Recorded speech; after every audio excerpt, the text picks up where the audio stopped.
Yang akan kita bahas yang pertama yaitu tentang kedudukan Al-Quran. Yang kedua yaitu tujuan dan fungsi Al-Quran. Dan yang ketiga yaitu adalah perilaku orang yang memfungsikan Al-Quran. Pertama yaitu kedudukan Al-Quran.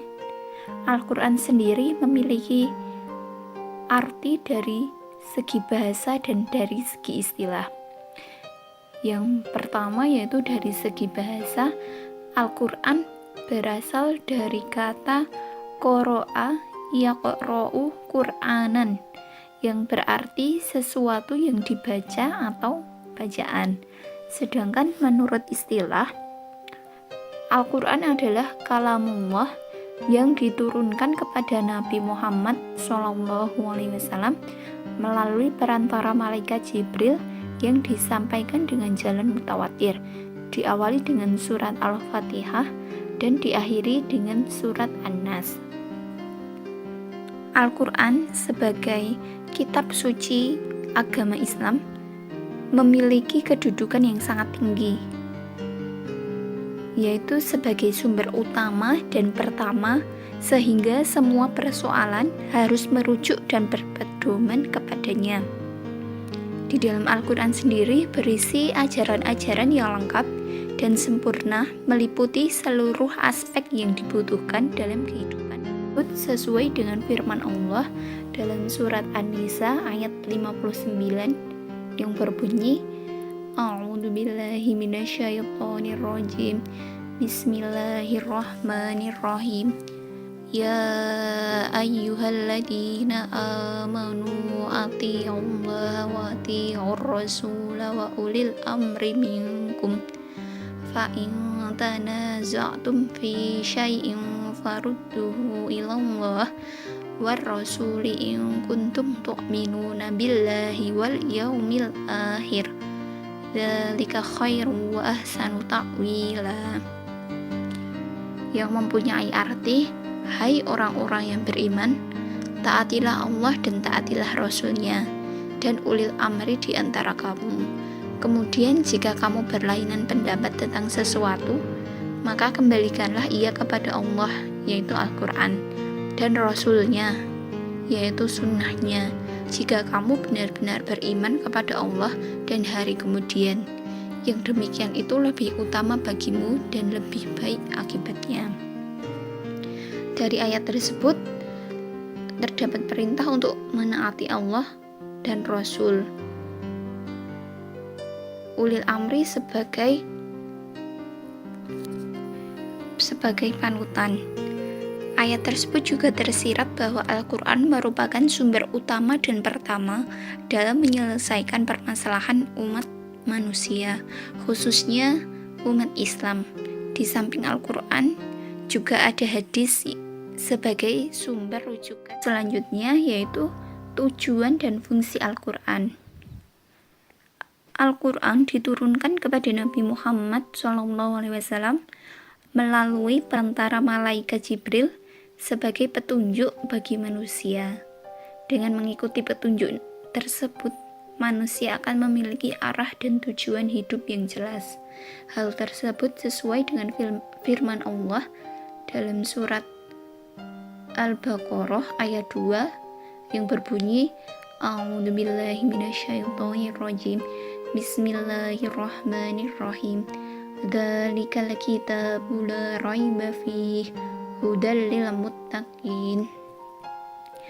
Yang berarti kitab Al-Quran ini tidak ada keraguan padanya, petunjuk bagi mereka yang bertakwa. Jadi, Al-Quran merupakan ajaran yang murni dari Allah yang diturunkan kepada Nabi Muhammad melalui perantara malaikat Jibril. Hal tersebut sesuai dengan firman Allah surat Fussilat ayat 44 yang berbunyi, walau ja'alnahu Qur'anan a'jamiyyan laqalu laula fussilat ayatuh a'jamiyyu wa arabiyyu qul huwa lil ladzina amanu hudaw wa shifaa walladzina la yu'minuna fi adanihim waqrun wa huwa 'alaihim 'ama ulaika yunadawna min makanin ba'id. Jadi intinya fungsi terpenting Al-Quran adalah sebagai petunjuk bagi manusia, meliputi petunjuk bagaimana hubungan manusia dengan Allah, bagaimana hubungan manusia dengan sesama manusia, dan bagaimana hubungan manusia dengan alam sekitarnya. Manusia yang mampu mengikuti petunjuk Al-Quran niscaya akan mendapatkan kebahagiaan hidup di dunia. Itu Al-Quran sebagai sumber pokok ajaran Islam. Ajaran Islam yang bersumber dari Al-Quran mutlak kebenarannya dan ajaran yang paling sempurna. Di samping membenarkan kitab-kitab sebelumnya, Al-Quran juga menyempurnakan kitab sebelumnya. Al-Quran berisi tentang pokok-pokok dan dasar-dasar ajaran Islam yang berkenaan dengan masalah ketauhidan, ibadah, akhlak, hukum, dan segala yang dibutuhkan. Hal tersebut sesuai dengan firman Allah ayat 105 surat An-Nisa yang berbunyi A'udzubillahi minasyaitonirrajim.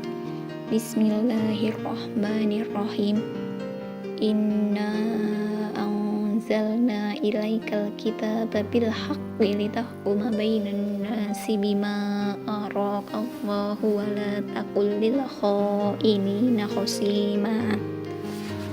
Yang mempunyai arti, sesungguhnya kami telah menurunkan kitab Al-Quran kepadamu Muhammad dengan membawa kebenaran, supaya kamu mengadili antara manusia dengan apa yang telah diajarkan Allah Subhanahu wa Ta'ala kepadamu.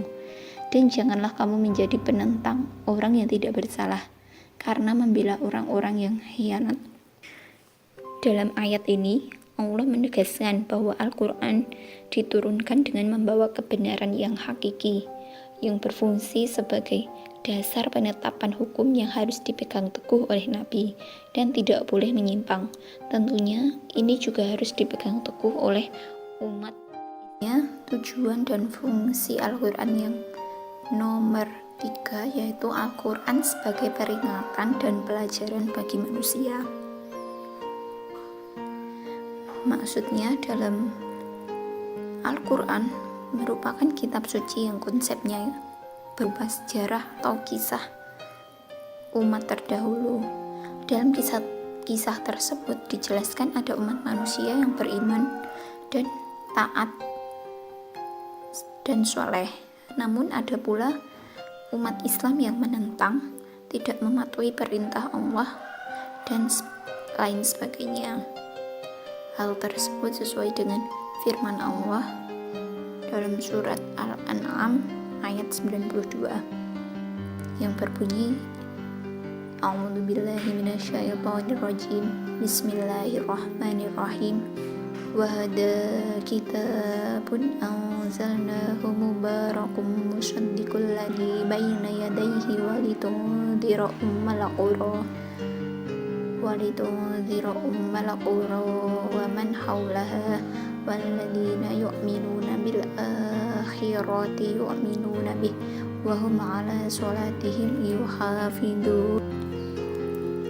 Yang mempunyai arti, dan ini Al-Quran, kitab yang telah kami turunkan dengan penuh berkah, membenarkan kitab-kitab yang diturunkan sebelumnya, dan agar engkau memberi peringatan kepada penduduk Ummul Qura, Mekah, dan orang-orang yang ada di sekitarnya.